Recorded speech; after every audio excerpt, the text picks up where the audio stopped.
الحمد لله الذي أنزل على عبده الكتاب ولم يجعل له عوجا قيما لينذر بأسا شديدا من لدنه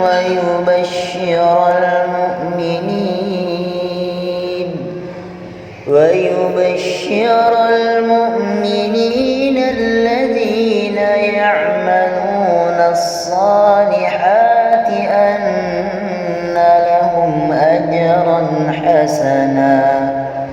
ماكثين فيه أبدا وينذر الذين قالوا اتخذ الله ولدا ما لهم به من علم ولا لآبائهم كبرت كلمة تخرج من أفواههم إن يقولون إلا كذبا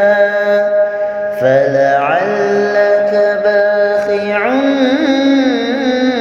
نفسك على آثارهم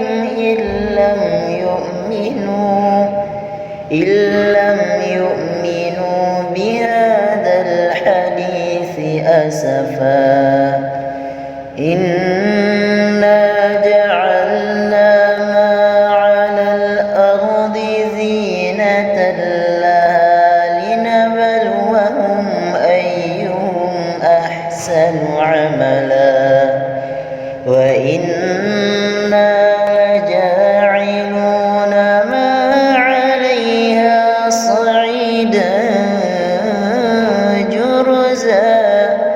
أم حسبت أن أصحاب الكهف والرقيم كانوا من آياتنا عجبا إذ أوى الفتية إلى الكهف فقالوا ربنا